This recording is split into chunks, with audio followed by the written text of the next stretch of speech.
is it for me, right? So when the deputy, these are statements that the deputy president has made time and again, unapologetically, in the presence many times of the president, who has remained silent on the issue until he was at least most recently pushed at this interview at State House, Nairobi. And even then, he was very evasive. But then again, he came and said, you know, realistically, I have a support base and there are expectations from that support base. So this is nothing new, and it happens everywhere. So that's one. Two, if you can manage the two questions. You know, we are advised not to ask double-ended questions, one gets lost. But secondly, the deputy president, in his defense, says, you know, the president is the symbol of national unity. He will work for all Kenyans. But me, I will, you know, I will champion the cause of this particular group of people. What do you make of that argument, given all Kenyans pay his taxes and not just Kenyans from one particular community or from one particular party? Yeah, okay. If I, in my own opinion, what the deputy president said, and he has said it a few times, that, oh, if you didn't vote for us, you know, you shouldn't be looking for a job with us, or, you know, we are working for ourselves and we're working for our community, and me, I'm working for you. I mean, I can't speak for him, but we've all had these statements out there in public domain.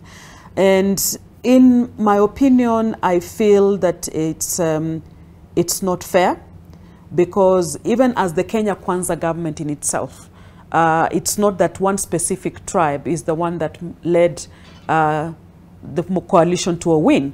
There was so many other tribes involved.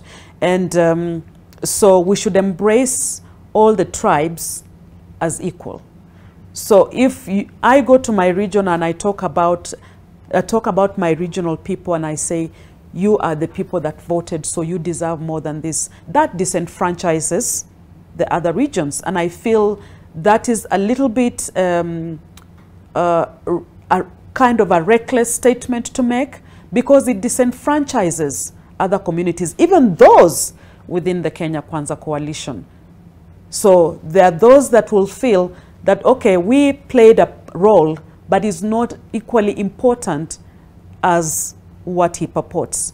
When it comes to what the president said that speak to the deputy president himself, I can understand from his point of view that the deputy president is an individual. He is a mature person.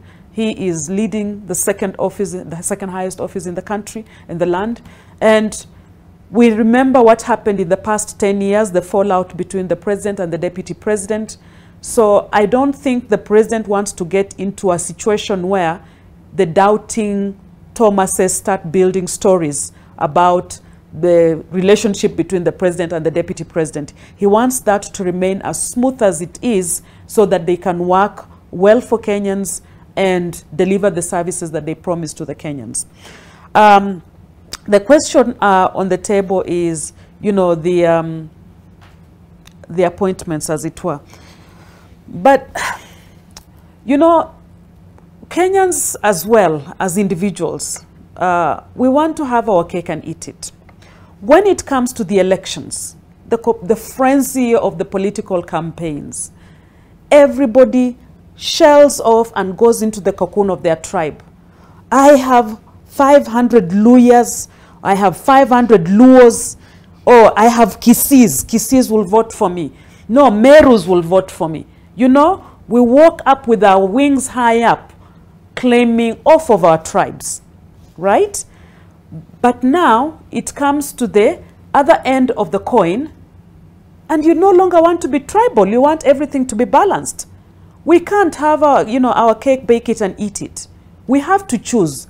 We either go into elections as neutral Kenyans and not tribal-based. We have to do away with tribal politics, first of all. That is what is bedeviling our leadership, and in every organization in this land, that most organizations, wherever is there, they have an angle and an inkling to, or where are you from? Or they don't understand the name. I don't understand where your name is from.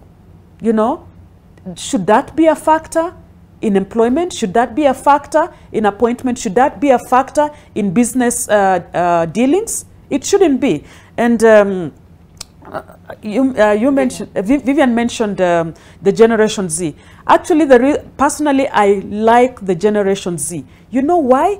Because they don't care about the second name.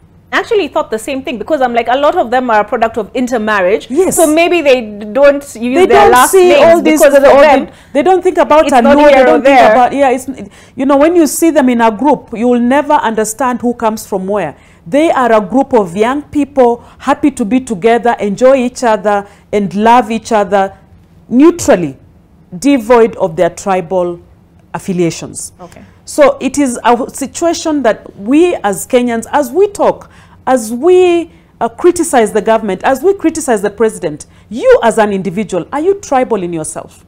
And you will find the inner part of you is actually tribal. All right. But when you go to appointments, let's not say that all these appointments have gone to one tribal. I know of so many Kenyans right now that are not Kalenjins or Kikuyus, that are actually in different boards, been appointed in different organizations, and are running places elsewhere in the country. All right. Yes. You know, when you were saying the deputy president is an individual, as the president was saying, it reminded me of this tweet. Moses Kuria this is a response by the PS Foreign Affairs to a tweet, screenshot of a tweet allegedly that originated from the trade CS. It's you, Sylvia, was saying it's very hard at work. But so he apparently, reportedly, said the Sudan lesson is simple. The community of nations should militarily invade any country where armies overthrow government. Appeasement does not pay off. Military juntas